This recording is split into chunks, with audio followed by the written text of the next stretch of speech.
여름도 다 지나고 폭염, 가을 장마 다 지나고 선선한 9월이 되어서 참 감사합니다. 우리 성도들께서 최근에 에스겔서를 이제 읽기 시작을 하셨을 겁니다. 그래서 오늘 본문도 에스겔을 정하고 오늘과 다음 주간 그리고 그 다음 주간 세 번에 걸쳐서 에스겔에 대한 설교를 하려고 합니다. 이스라엘의 연대를 좀 잘 아시면 좋다라는 말씀을 여러 번 드리면서 그 네 가지 연대를 꼭 기억하라고 말씀드렸습니다.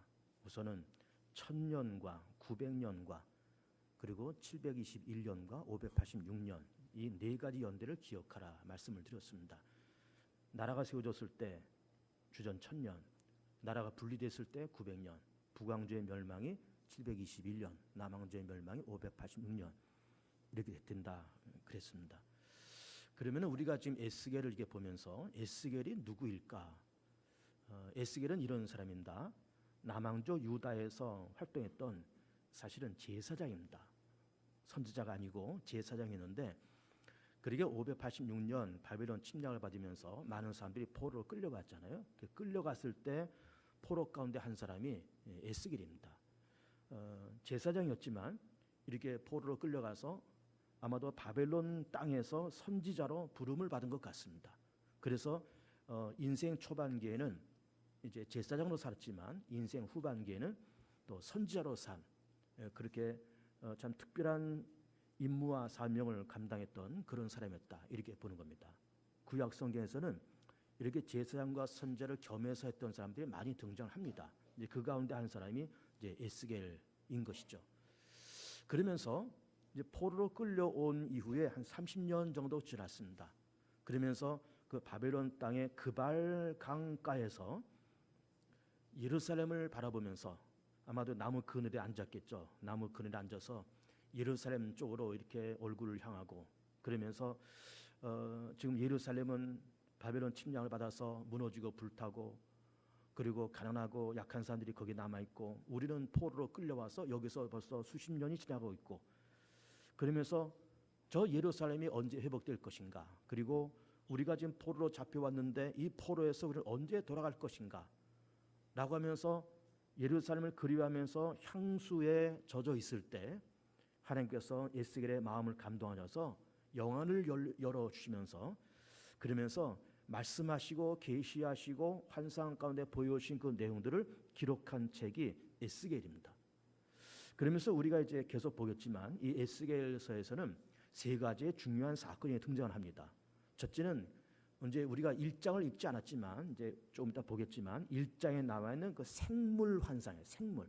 이 생물이 뭔가라는 것을 이제 우리가 봐야 되겠고 두 번째는 이제 37장으로 넘어가면은 그 유명한 마른 뼈 골짜기 사건이 나옵니다. 그 골짜기에 마른 뼈들이 가득했는데 이 뼈가 능히 살겠느냐 하나님께서 물어보실 때 네가 말씀을 대언해보라. 그래서 말씀을 대언하니까는 하나님의 말씀이 임하면서 그 뼈들이 살아 움직이면서 극히 큰 군대가 되었다라고 하는 그 유명한 에스겔 마른 뼈 골짜기 사건이 37장에 나와 있고 그리고 이제 마지막 부분에 가서 성전 환상을 이제 봅니다.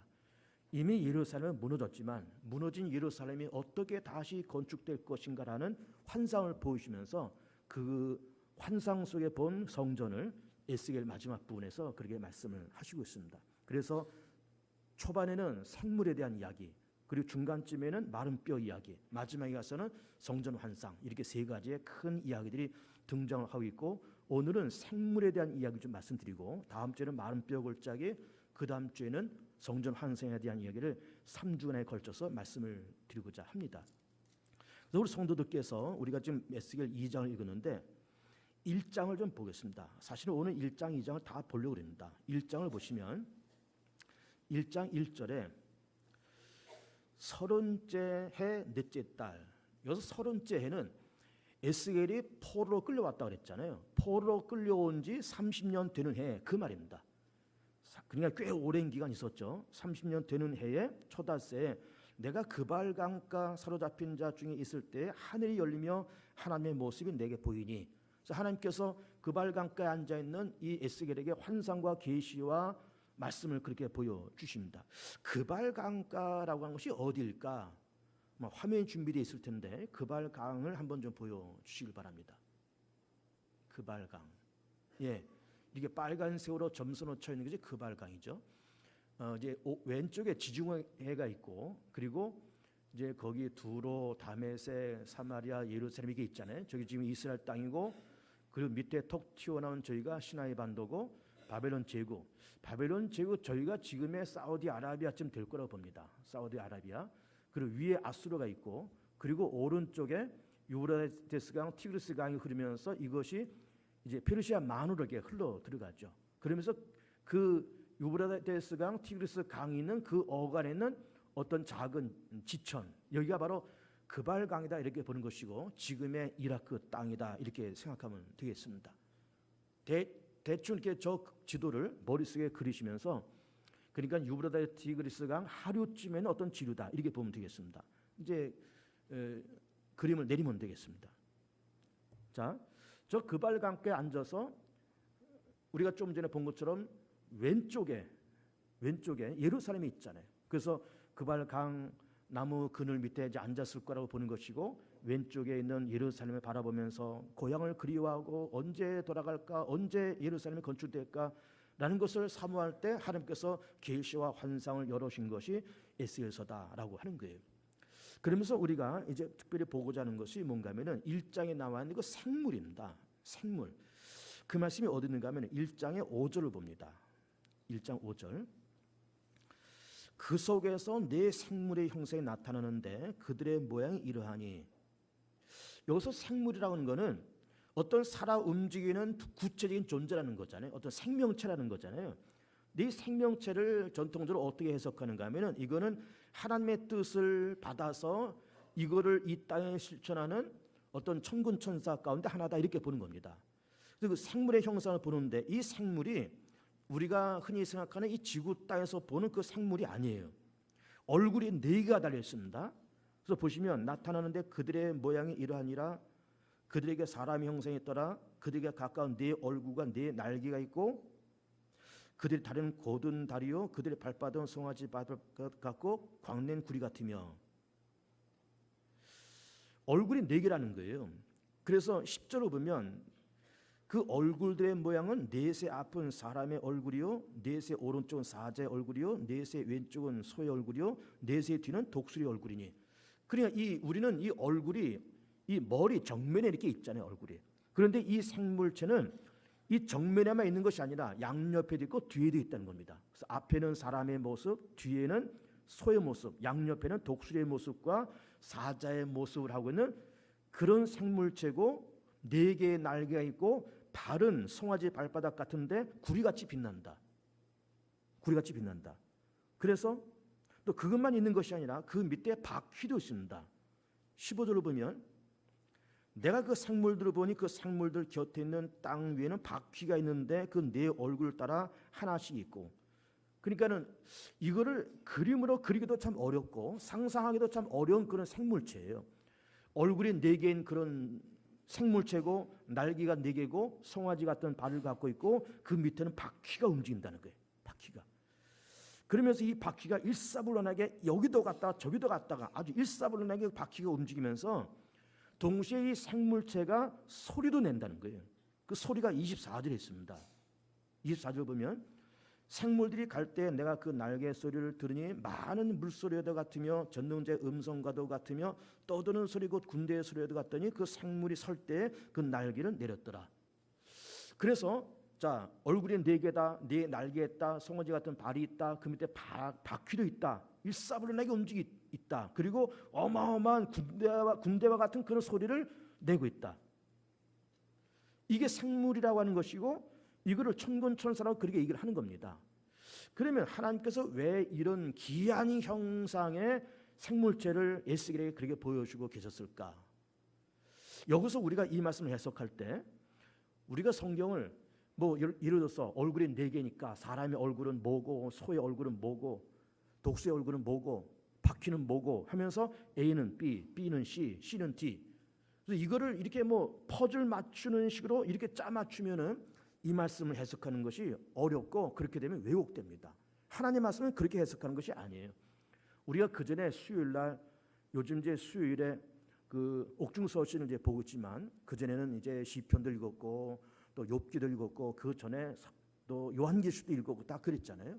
그 요한계시로 수요일 날 제가 오랜 동안 그렇게 강의를 할 때 제가 그 말씀을 여러 번 드렸습니다. 요한계시록 같은 경우도 신비로운 숫자, 신비로운 어떤 모습이 많이 등장을 하잖아요. 그런 걸 억지로 뭐 청색은 이런 것이고 밝은 뭐 홍색은 이런 것이고 백색은 이런 것이고 그러면서 A는 B, B는 C 이렇게 해석하면은 그 말씀이 왜곡됩니다. 기억하시는 분이 계신지 모르지만 그 요한계시록을 해석할 때도 마찬가지고 이 에스겔에 나와 있는 네 생물의 신비로운 모습을 해석하는 것도 마찬가지고 이 말씀을 해석하는 중요점이 뭔가면은 그렇게 A는 B, B는 C라고 해석하면 안 되고 그것이 주는 느낌이 중요합니다. 어떤 느낌. 그러니까 지금 이 생물체가 천사인데 이 천사가 얼굴이 네 개라는 것 아닙니까? 그럼 앞에는 사람의 얼굴. 그럼 사람의 얼굴 그러면은 우리 건에 드는 어떤 느낌이 뭐가 있을까요? 아, 지혜롭다. 그리고 사자의 얼굴, 용맹스럽구나. 독수리의 얼굴, 날렵하고 힘이 있구나. 소의 얼굴, 우직하고 충성스럽구나. 그러니까는 그 생물체가 이 지구 땅에 존재하는 생물체가 아니고 그림으로 그리거나 상상하기도 어려운 그런 그림이지만은 그 생물체는 천사라고 얘기할 수 있고 그 천사는 하나님의 말씀에 우직하고 충성스럽고 용맹스럽고 동시에 지혜까지 있는 그런 천사가 움직이고 있다. 그래서 날개가 네 개라고 하는 거는 이 네 쌍을 움직이면서 보통 이제 새들이 날개가 이제 두 개잖아요. 한 쌍이잖아요. 근데 이 천사는 날개가 두 쌍이라는 거예요. 그만큼 날아가고 움직이는 그 힘이 강하다는 거예요. 그러니까 요즘 말하면은 자동차의 배기량이 크다 그 말이에요. 그래서 아주 신속하고 힘 있게 움직여 나간다는 거예요. 그리고 발도 보면은 송아지 발 같고 구리같이 빛난다. 여러분 소의 발을 좀 주의 깊게 보셨습니까? 넓적하고 아주 튼튼하게 생겼잖아요. 딱 버티고 있으면은 누가 와서 밀어도 넘어지지 않을 만큼 견고하잖아요. 그래 이 천사의 모습이 견고하고 그리고 우직하고 그랬다는 거예요. 소의 얼굴이 그렇잖아요. 아주 우직스럽고 충성스럽잖아요. 발도 아주 우직하고 충성스럽고. 그런데 거기다가 바퀴까지 있다는 겁니다. 바퀴가 있어서 이리 움직이고 저리 움직이면서 아주 날렵하게 아주 신속하게 그렇게 움직여 나간다는 겁니다. 이 말이 무슨 의미일까요? 여기서도 바퀴는 뭐다라고 이렇게 A는 B, B는 C 이렇게 해석하면 안 됩니다. 주는 느낌이 중요해요. 느낌이 어떨까요? 바퀴란 느낌이 어떨까요? 움직이고 그리고 신속하다는 거예요. 하나님이 말씀하시고 하나님께서 명령하시면 신속하게 움직인다는 거예요. 거기에 거부도 하지 않고 거기에 저항도 하지 않고 순종하면서 신속하게 빠르게 날렵하게 그게 움직인다는 겁니다. 굼뜨지 않는다는 거예요. 굼뜨지 않는다는 거예요. 그리고 우리가 조금 전에 봤듯이 거기서 소리까지 난다는 겁니다. 많은 물소리, 군대의 소리 그런 소리가 울려 퍼진다는 거예요. 이게 또 무슨 의미일까요? 이것도 소리가 뭐다라고 해석하면은 높은 소리는 뭐고 낮은 고음은 뭐 낮은 음성은 뭐고 이렇게 해석하면 또 어렵습니다. 소리라는 것이 뭘까요? 어떤 위엄과 권세를 얘기하잖아요. 위엄과 권세. 그렇게 움직이면서 위엄과 권세가 있고 지혜롭고 용맹스럽고 우직하고 충성스럽고 민첩하고 거기다가 위엄과 권세까지 있는 그런 천군 천사가 날렵하게 바퀴를 타고 날개로 날아도 괜찮은데 바퀴까지 움직이면서 신속하게 움직여 나간다는 거예요. 그러면 이 생명체가 천사라고 해석하는 것이 가능하다 그럴 때 왜 하나님께서 에스겔에게 이 기이한 형태의 생명체인 천군 천사를 그렇게 보여줬을까? 두 가지 의미가 있다고 보는 겁니다. 자, 지금 에스겔은 어디 있습니까? 지금 바벨론 땅에 있잖아요. 그발 강가에서 지금 넉넉고 예루살렘 향해서 향수에 젖어 있을 때 본 환상과 계십니다. 그런데 하나님께서 에스겔의 영안을 열어주셔서 이 모습을 보게 하시는 거예요. 그러니까 지금 포로로 잡혀와 있는 에스겔도 낙심으로 이렇게 가득 차 있고 이 포로 생활을 언제 끝낼 것인가, 언제 돌아갈 것인가. 우리가 그리워하는 저 예루살렘이 무너졌는데 저 예루살렘이 언제 다시 건축될 것인가, 이스라엘 나라는 언제 회복될 것인가. 그때 하나님께서 영안을 열어주시면서 지금 모든 것이 다 어렵고 너도 어렵고 예루살렘도 어렵고 양쪽이 다 어렵잖아요. 예루살렘은 예루살렘도 어렵고 포로 잡혀온 사람들은 그 사람들은 다 어렵습니다. 희망이 없습니다.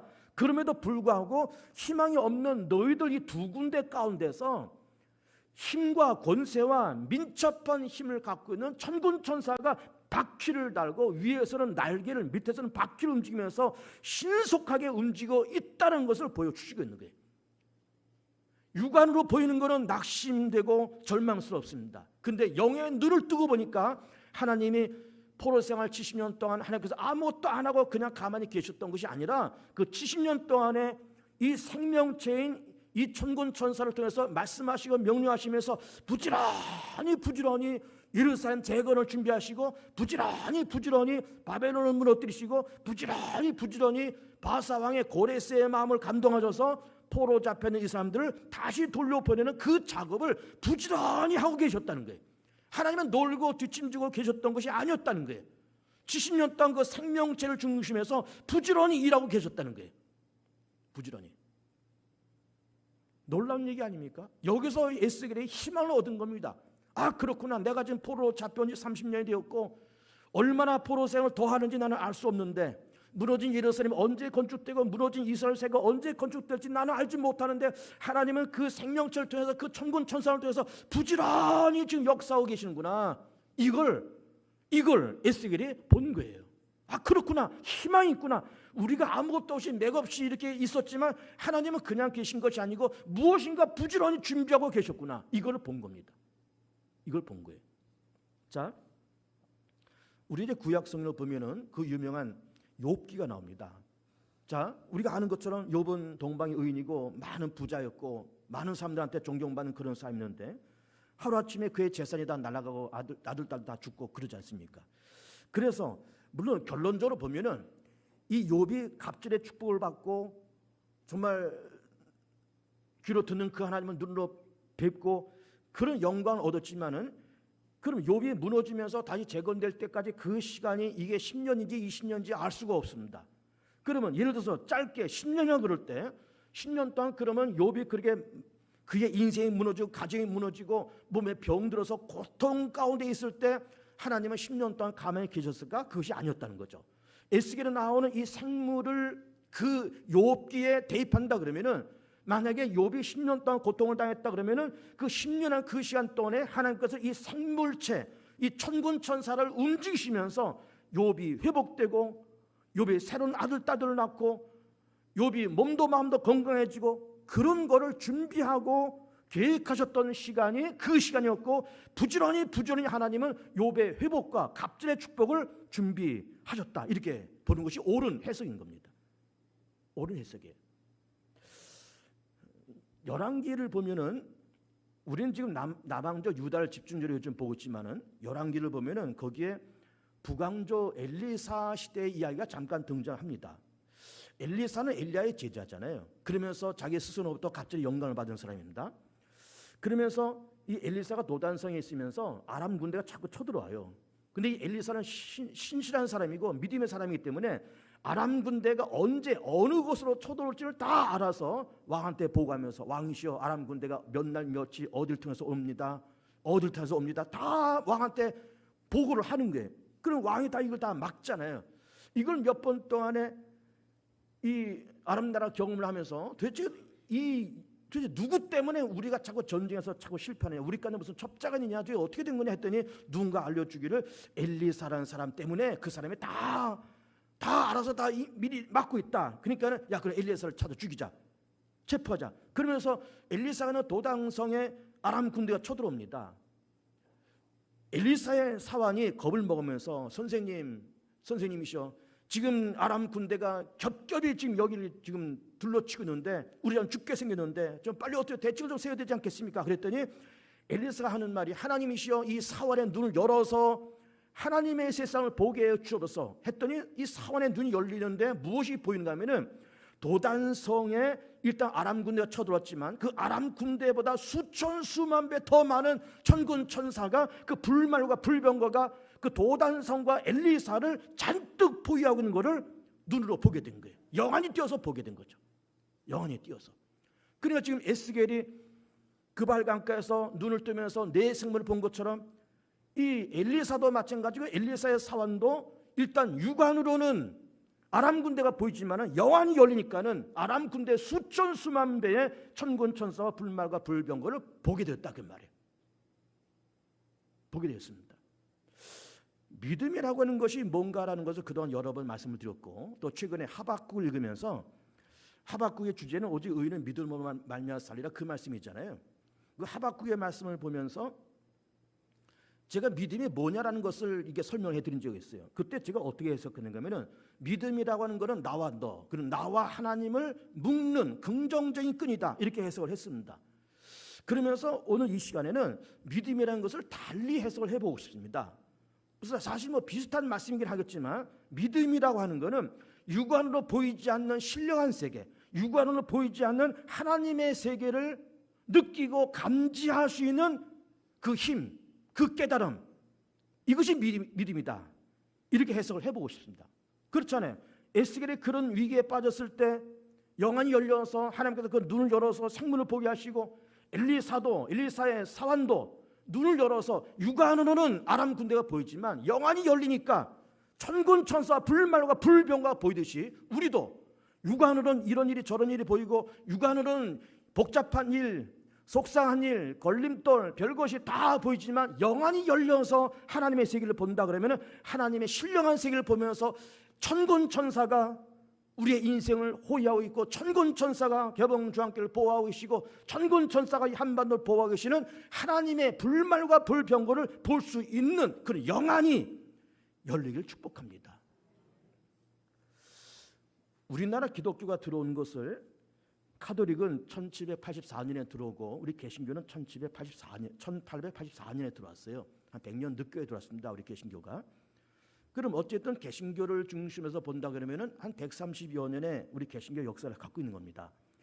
그럼 우리는 야 좋다 우리 130년의 역사를 갖고 있다 우리는 그렇게 보지만은 사실은 어떤 의미로 본다 그러면은 다른 유럽이나 이런 나라들은 벌써 1세기, 2세기, 3세기 다 복음이 전파되고 다 그랬는데 왜 극동에 있는 이 한국 사회는 이 조선 땅에는 1800년이라는 그 긴 시간이 필요했을까? 그러면 그 1800년 동안의 그 시간에 하나님 뭘 하셨을까라는 궁금증이 드는 거예요. 왜 이제서야 1800년이 지나가면서 이제서야 복음을 이 땅에 줬을까? 그럼 하나님은 그동안 뭘 하셨을까? 뭘 하셨을까요? 하나님은 이 한반도와 조선 땅을 지키시려고 역시 이런 날렵하고 충성스럽고 우직한 이런 생물들이 조선 사회를 붙잡고 계셨고 한반도를 붙잡고 계셨고 1800년 동안 이 땅에 복음을 심어오시고 이 땅에 교회를 심어오시기 위해서 많은 시간 동안 이 생물들과 함께 복음화가 되기 위해서 기도하고 준비하고 기다렸던 시간이 1800년이었다 이렇게 해석하는 것이 옳은 해석인 거예요. 하나님은 도우셨을까? 하나님은 도대체 뭘 하셨을까? 그냥 뒷짐지고 계셨던 그 하나님이 아니라 이 생물들을 준비하시면서 1800년 동안 조선 땅과 한반도를 복음화시키기 위해서 준비하고 계획하고 했던 시간이 그 시간이었다라고 하는 것이죠. 놀라운 이야기입니다. 놀라운 이야기. 영안이 열리길 축복합니다. 천군천사 불말과 불병거와 육안으로 확인되지 않는 신령한 세계 이 생물을 볼 수 있는 우직하고 지혜롭고 충성되고 용맹한 그 하나님의 천사가 우리 인생과 교회와 가정과 대한민국을 지키고 있다는 그런 영안을 뜨셔서 하나님의 세계를 볼 수 있는 지혜로움이 우리 모두에게 있기를 축복합니다. 두 번째로는 이제 2장에 넘어오면은 우리가 2장을 보면서 2장은 사실 짧습니다. 그 분량이 1절부터 10절까지밖에 되지 않는데 이거를 이제 우리 교우들과 저와 교도를 하면서 여러분이 뭘 느끼셨는지 모르겠지만 이 10절밖에 안 되는 이 짧은 말씀 속에서 빈번하게 반복되는 단어가 있다는 걸 여러분 한번 보세요. 그 단어가 뭘까요? 빈번하게 반복되는 단어가 있어요. 그것이 뭔가 하면은 패역이란 말이에요. 패역. 이 민족은 패역한 족속이요. 이 민족은 패역한 자요. 너희는 패역하지 말지며. 그래서 패역이라는 말이 무려 6번이나 나와요. 그래서 한번 좀 보시기 바랍니다. 2장에 넘어오면은 패역이라는 말이 2장 3절을 보면 내게 이르시되 인자야 내가 널 이스라엘 자손 곧 패역한 백성 나를 배반하는 자에게 보내노라. 패역 5절에도 그들은 패역한 족속이라. 6절에도 거의 마지막에 패역한 족속이라도. 7절에도 너희는 패역한 자요. 8절에도 그 패역한 족속까지 패역하지 말고. 그래서 패역이라는 말이 무려 6번이나 나와요. 이 말은 이건 누구한테 하는 말일까요? 타락하고 범죄에 빠져있는 유다 민족, 너희들은 패역한 족속이고 패역한 자라는 겁니다. 그래서 포로로 잡혀있는 너희들만이라도 패역하지 말라, 그렇게 말씀하시고 있어요. 근데 사실은 패역이라는 말이 우리가 일상생활 속에서 그렇게 흔히 쓰는 말이 아니에요. 근데 성경에는 아주 흔하게 나오고 있는 말입니다. 그렇기 때문에 패역이라는 말이 어떤 뜻을 갖고 있는지를 우리가 잘 단어적으로 사전적으로 해석할 필요가 있습니다. 그걸 이렇게 제가 사전에 이렇게 되어 있어요. 한번 들어보세요. 패역이라는 말은 사람으로서 마땅히 해야 할 도리에 어긋나고 순리를 거스르는 것. 여기서 중요한 말이 뭔가 하면 어긋났다, 거스렸다는 겁니다. 너희 이스라엘 나라, 너희 유다 나라는 어긋나고 거스렸다는 거예요. 천륜을 거스리고 인륜을 거스르고 하나님의 법에 어긋나게 살았다는 겁니다. 그래서 패역한 족속이라는 거예요. 그래서 지금 북왕조 이스라엘 민족은 721년에 무너지고 남왕조는 586년에 침략받아서 무너지고 포로로 끌려와서 포로 생활을 하고 있다는 겁니다. 북왕조가 왜 멸망당했냐? 패역했기 때문에. 남왕조가 왜 멸망당했냐? 패역했기 때문에. 그거는 패역하고 거스르고 어긋나는 유다 사회를 향한 하나님의 진노와 하나님의 징벌의 차원으로 북왕조가 멸망당하고 남왕조 전쟁을 만나면서 이렇게 멸망당했다는 겁니다. 범죄한 것에 대한 하나님의 징계, 하나님의 대가로 그렇게 됐다는 거예요. 그런데 우리는 이 말씀 이렇게 놓고 보면서 패역이라는 말씀이 6번 나온다는 거 아닙니까? 그러면은 이거 유다 민족들 이거 아주 쓰레기구나. 이 민족은 아주 쓰레기고 이것들은 아주 이게 사람 같지도 않은, 얼마나 이게 못되고 그렇으면 하나님께서 이렇게 북왕조, 남왕조, 아수르의 바벨론에서 무너뜨리고 패역하다고 말씀하시고, 어떻게 쓰레기 같은 인간들일까, 이 인간들이. 그래서 우리는 이 패역이라는 말을 보면서 말씀을 듣고 있는 이 유다 땅과 또 북왕조도 마찬가지고, 이것들은 쓰레기 같은 족속들이로구나 라고 하면서 이 이스라엘 사람들을 매도할 우려가 있습니다. 사실은 매도할 우려가 있어요. 그러면 정말로 이스라엘 민족이 패역하다는 말씀을 한 장에 6번이나 들을 만큼 쓰레기 같은 그런 민족일까? 여러분 어때요? 정말 쓰레기 같은 민족이라서 하나님께서 이들을 징계하면서 무너뜨리고 바벨론 침략당하게 만들고, 이렇게 쓰레기 같은 민족이라서 패역하다는 말씀을 6번씩 하고 정말 그러실까요? 정말 이 사람들이 그렇게 패역한 족속들일까요? 그렇게 거스르고 어긋나고 쓰레기 같은 그런 족속들일까요? 여러분 그렇지 않습니다. 여러분 그렇지 않습니다. 하나님께서 보실 때는 분명히 이스라엘 민족과 유다 민족은 그렇게 의로운 사람들은 아니에요. 분명히 거스르고 어긋난 것은 사실이지만 다른 민족, 다른 사람에 비교하면 훨씬 괜찮은 나라입니다. 훨씬 괜찮은 사람들이. 무슨 얘기합니까? 다른 일반 백성들보다는 훨씬 그래도 나은 민족들이에요. 예를 들면 출애굽한 이스라엘 민족한테 하나님께서 시내의 산에서 제사를 명령하시고 법을 주시고 또 법궤를 만들어 말씀하시고 다 그렇게 하시면서 여러 가지 법을 주십니다. 무슨 법을 주신가 하면은 너희는 근친상간하지 말아라. 그럼 근친상간하지 말라는 것이 왜 그렇게 말씀하시는가 하면은 그 가나안 땅에 들어가면 그 가나안의 원주민들은 다 근친상간하는 더러운 족속들이라는 거예요. 너는 짐승과 교합하지 말라.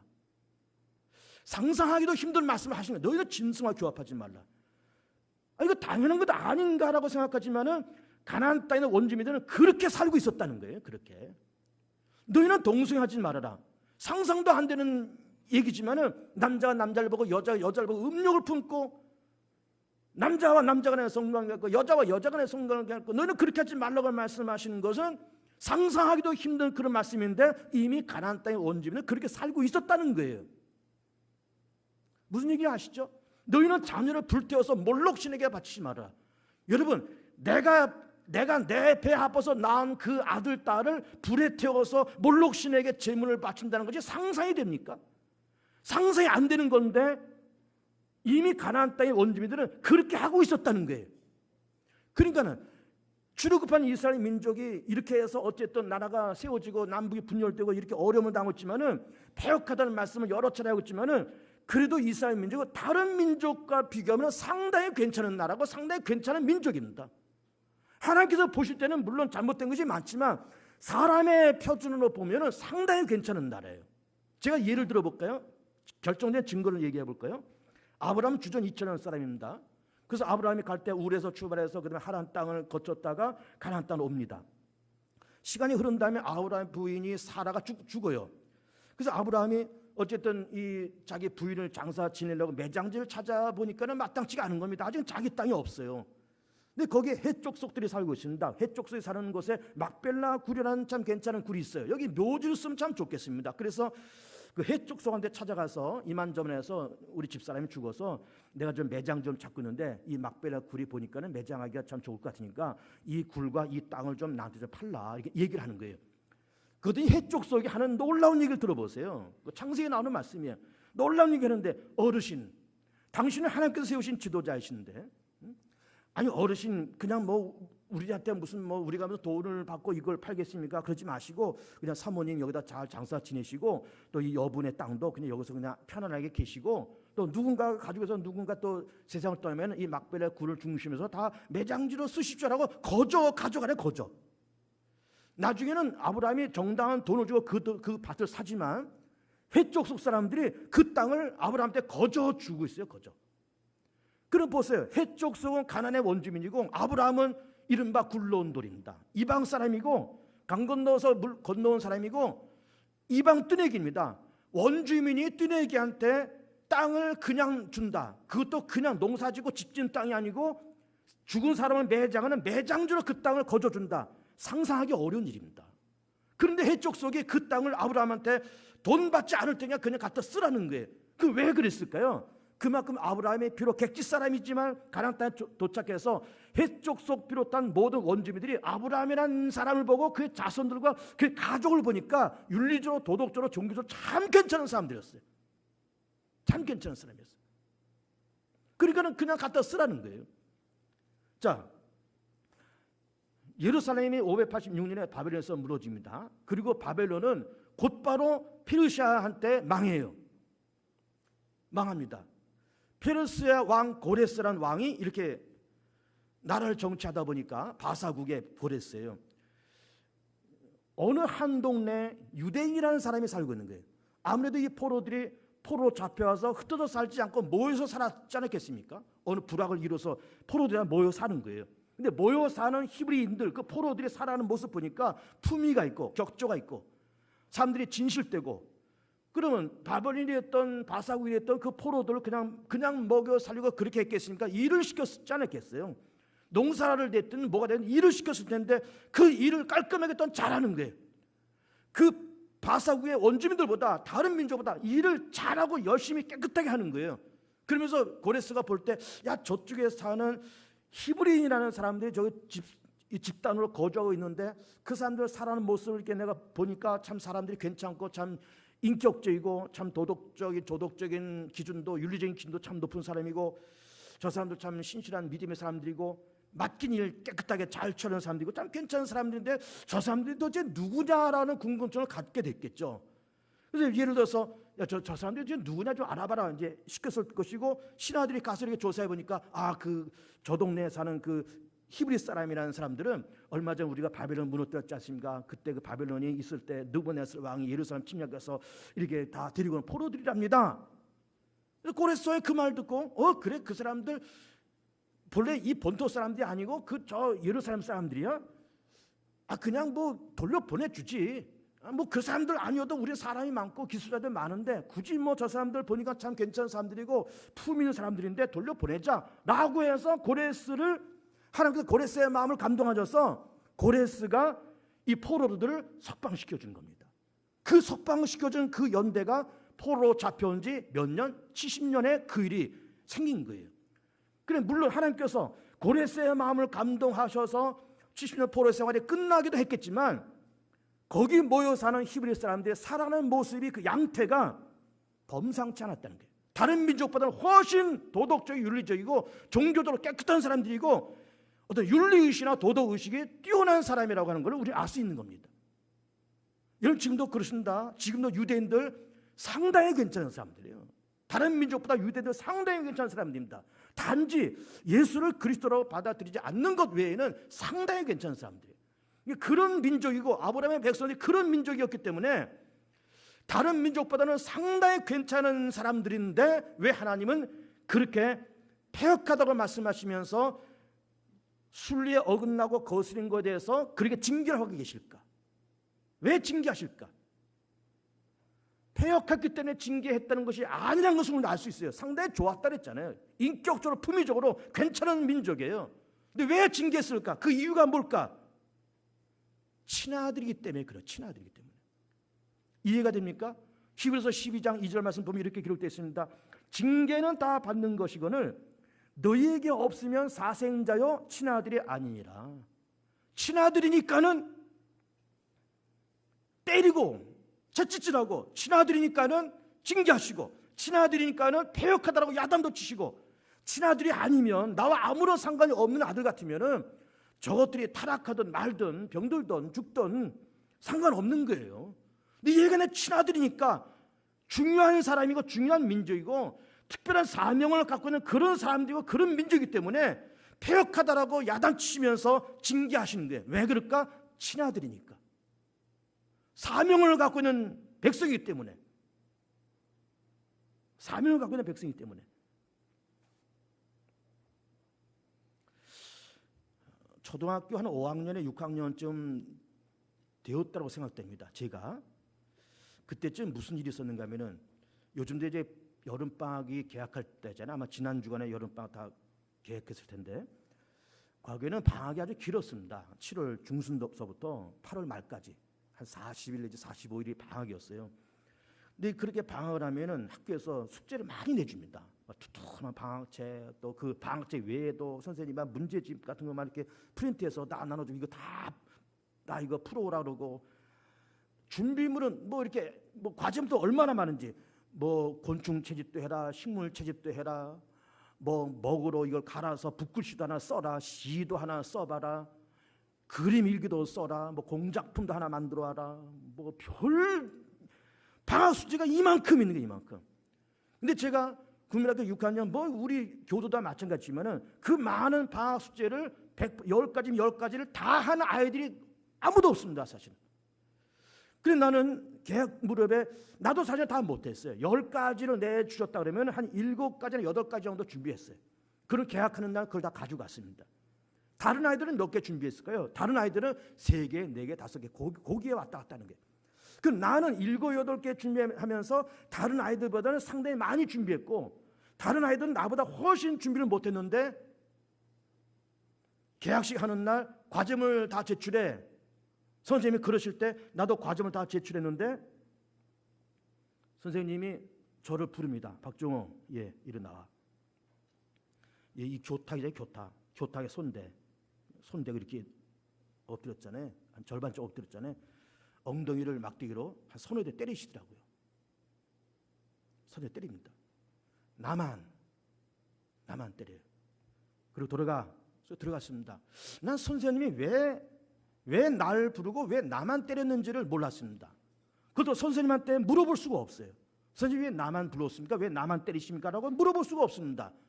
요즘은 애들이 다 되바라져서 뭐 선생님한테 뭐 반말도 하고 뭐 선생님을 갖고 놀고 다 그러지만 그때 우리한테 선생님이라는 존재는 이건 지고지선한 존재예요. 말도 함부로 못 부는 그런 선생님한테 왜 나만 부르셨냐고, 왜 나만 때리냐고 물어볼 수가 없어요. 물어볼 수가 없습니다. 근데 내가 세월이 점점 지나고 나서 나도 점점 나이가 들고 그렇게 생각하면서 내가 방학 숙제를 이렇게 했는데 선생님이 우리 학생들한테 좀 버거운 과제를 다 그렇게 내주셨지만은 다른 애들은 몰라도 저 박종호는 그래도 다 해오겠다라는 기대가 있었구나, 나한테. 응? 기대가 있었는데 나는 7, 8개밖에 못했구나. 응? 그래서 선생님의 기대에 못 미쳐서 나를 불러서 나만 때리셨구나. 그래, 다른 애들은 뭐 시켜도 뭐 3가지밖에, 4가지, 기껏해야 5가지밖에 못해. 근데 너는 내가 시킨 거 10가지 너는 다 할 줄 알았다라고 아마 마음을 쓰셨을 것이고 그래서 나를 부르서 나를 때리셨던 거예요. 이 유다 나라가 똑같습니다. 말씀드린 것처럼 유다 민족, 유대인들 다른 민족보다 훨씬 낫습니다. 그러나 왜 이렇게 나라가 분리되고 북왕주가 멸망한다고 남왕주가 멸망한다고 이런 난리가 일어났느냐? 무엇 때문에 그렇다고요? 친아들이기 때문에 그렇습니다. 사명이 있는 민족이기 때문에 그렇습니다. 하나님의 기대치가 많은 민족이기 때문에 그래요. 그래서 그 친아들 된 유다 민족을 때려서 징계를 하시고 바벨론 포로를 70년을 삼으시고 아주 불구덩이에 집어넣었다가 빼시면서 정금 같은 민족으로 그렇게 만드셨던 거예요. 정금 같은 민족이 되었죠. 사실은 정말로. 우리는 세상 살면서 어려움을 가끔 만납니다. 어려움을 만날 때 신자의 반응과 불신자의 반응이 다릅니다. 불신자들은 이렇게 반응합니다. 어려움을 만날 때 반응이 대체로 네 가지로 반응합니다. 첫째는 재수가 더럽게 없다. 아니면 운이 너무 없다 나는. 아니면 이게 애기 꼈다 애기. 아니면 살이 꼈다 이렇게 얘기합니다. 재수가 없다 운이 없다라는 말은 흔히 듣는 말인데 애기 꼈다 살이 꼈다라고 하는 말은 흔히 듣지 않은 말이지만은 이것도 사실은 가끔이 들리는 말이에요. 여러분 애기라는 말이 뭔지 압니까? 애기라고 하는 말은 사나운 운수를 애기라고 하는 겁니다. 그러니까는 어떤 어려운 일을 만날 때 야 이게 사나운 운수 애기 꼈다 이렇게 말을 하는 것이고 살이 꼈다 살이 뭔가 하면은 귀신의 기운을 살이라고 얘기합니다. 귀신의 기운이 임해서 살이 껴서 이렇게 됐다고 생각하는 거예요. 그러니까 불신자들은 재수가 없다 운이 없다 애기 꼈다 살이 꼈다라고 그렇게 말하고 자기한테는 책임을 돌리지 않습니다. 그 책임이 나의 불순과 나의 어려움 나의 불순종과 나의 어리석음 때문에 왔다고 생각하지 않고 재수가 없다 애기 꼈다라고 그렇게 말하는데 믿음의 사람은 그걸 그렇게 해석하지 않습니다. 어려움 만날 때 회개하고 자성하고 성찰하고 거듭나고 하나님을 더 열심히 찾고 더 그렇게 합니다. 더 그렇게 합니다. 사건보다 중요한 것은 해석과 반응입니다. 바벨론 군대가 쳐들어왔다 예루살렘 무너졌다 그 사건보다 왜 하나님께서는 전쟁을 일으키셨고 왜 하나님은 예루살렘을 무너뜨리셨는가 왜 하나님은 히브리 민족을 이렇게 치셨을까 라고 하는 해석과 반응이 더 중요한 거예요. 그래서 재수가 없었다 운이 없었다라고 말씀하지 마시고 애기 꼈다 살이 꼈다라고 생각하면서 무당 불러서 굿하고 부족 사다가 여기저기 갖다 붙이고 그런 일 하지 마시고 회개하고 자성하고 성찰하고 사건보다 중요한 것은 해석과 반응이기 때문에 올바른 반응을 하면서 하나님이 또 나를 연단시키시고 하나님이 또 나를 이렇게 또 깨닫게 하시고 하나님께서 또 나를 정금같이 하시려고 이렇게 하시는구나라는 그런 믿음과 깨달음을 가지시면서 일치월장 믿음이 성장되어가고 일치월장 하나님의 형상을 회복되어가는 복 있는 성도들 되시기를 진정 축복합니다. 할렐루야.